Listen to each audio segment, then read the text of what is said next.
አንዳንዴ አእምሯችሁ ውስጥ የሚገርም ሀሳብ መጥቶ አያውቅም? የሚያስደነግጥ ከኔ ነው እንደ የመጣው የሚያስብል ወይ ፊልም ስናይ ወይ መጽሐፍ ስናነብ ወይ የሆነ ክስተት ድርጊት ስናይ በእነዚህ ምክንያቶች በሆነ ምክንያት አእምሯችን ውስጥ የሚመጣ የሚገርም ሀሳብ አለ። ይሄንማ ሰው በሰማው የምንለው በጣም የምንደነቅበት። በነገራችን ላይ እነዚህ ሀሳቦች ከኛ አይደሉም። የኔ አንተ ያንቺ ምናምን እንዳይመስልሽ። እኛ በዛን ሰዓት ትቦነን ሌላ ቦታ የመጣ በእኛ በኩል ሊያልፍ ለሰዎች ሊደርስ ሰዎችን ህይወት፣ ሰዎችን አመለካከት፣ ሰዎችን ጤንነት ሊቀየር የመጣ ሀሳብ ነው እንጂ እኛ አይደለም።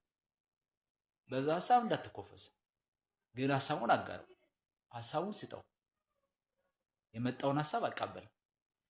እንደዚህ አይነት ፊልም ስናይ፣ መጽሐፍ ስናነብ፣ የሆነ ድርጊት የሆነ ክስተት ስናይ፣ ወክ ስናደርግ የሚመጡልን ሀሳቦች ማንጽፋቸው፣ ለሰዎች ማናጋራቸው ወይም ደግሞ ልክ እንደዚህ በቪዲዮ መልክ ማንሰጣቸው ከሆነ እነዛ ሀሳቦች መምጣት ያቆማሉ። ምክንያቱም እያስተናገድናቸው አይደለም። በቃ ይደርቃል ማለት ነው። ግን በፍጥነት እነዛን ሀሳቦች ወደ ማስታወሻ ደብተር ለሰዎች ስናጋራ፣ እንዲሁ ደግሞ ልክ እንደ በቪዲዮ መልክ እንደዚህ ስንሰራው ሀሳቦች በደንብ መምጣት ይጀምራሉ። በደንብ መፍለቅ ይጀምራሉ። ተራ ሀሳቦች አይደሉም። የሰው ጤንነት የሚያስተካክሉ፣ የሰው ባህሪ የሚያስተካክሉ፣ የሰው ትዳር የሚያስተካክሉ፣ የሰው ህይወት የሚመልሱ ብዙ ነገር የሚሰሩ ናቸው። አንዳንዴ ሰው ጉረኛ ይለኛል እያለን እንተዋቸዋለን፣ ግን አይደሉም። በቃ የኛ ሀሳብ አይደለም እንደመጡ እኛ አስተናጋጆች ነን። ምግቡን የሚሰራው ሼፉ ነው፣ እኛ የምንወስደው ለተመጋቢ ነው። ይሄ ሀሳብ ከኛ አይደለም የሚመጣው። ስጠው፣ ስጭው፣ ስጠው፣ ስጠው፣ ስጠው ይመጣል። መስጠት ስናቆም መምጣት ያቆማል። እንዲሁም በተቃራኒ ይሆናል ማለት ነው። ሀሳቦች ይደርቁና ኔጌቲቭ ሀሳቦች መምጣት ይጀምራሉ። ሰዎችን ጤንነት የሚያበላሹ፣ እርስ በርስ የሚያጋጩ መጥፎ ሀሳቦች ወደኛ መምጣት ይጀምራሉ። ለምን? ያን ፖዚቲቭ ሀሳብ ለሰዎች እያጋራን ስላልሆነ። እንዴት ናችሁ? ኑ እስኪ በጋራ ታሪኮችን እንመርምር፣ ታሪኮችን እናጥና። ይውላችሁ እኔ ያለሁበት ከተማ ላይ ጣና የአንድ ሰዓት የጀልባ ጉዞ በየብስ የአንድ ሰዓት የመኪና ጉዞ በኋላ አንድ የሚገኝ ተራራ አለ። አራራት ተራራ ይባላል። ብዙ አልተነገረለትም፣ ብዙ አልተወራለትም። ስለዚህ ቦታና ስለ ሌሎች ታሪኮች ማጥናት በጣም እፈልጋለሁ። በጋራ ብናጠና ምን ይመስላችኋል? ፍላጎት ያላችሁ ተጣምረን ቲም ሆነን እስኪ ኑ እናጥና። ይሄ መርከብ የኖህ መርከብ ያረፈበት ተራራ አራራት ይባላል።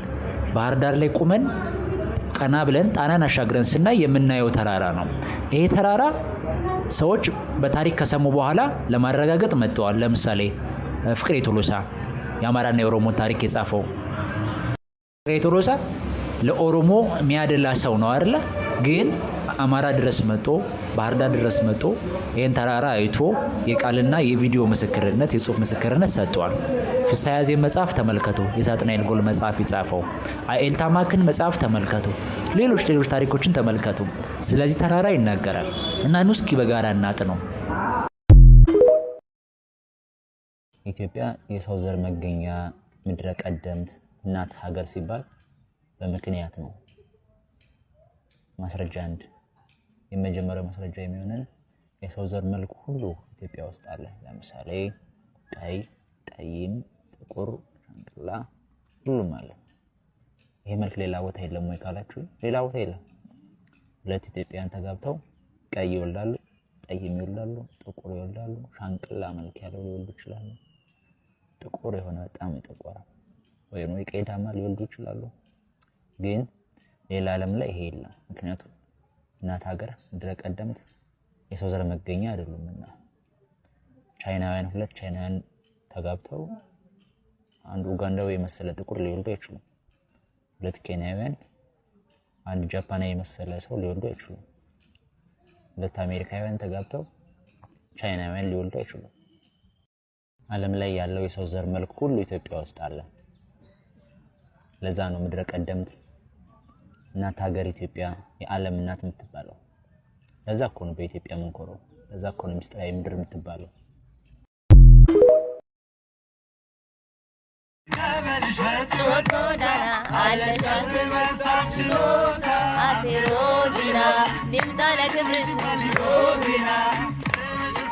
يلوزنا بمدينة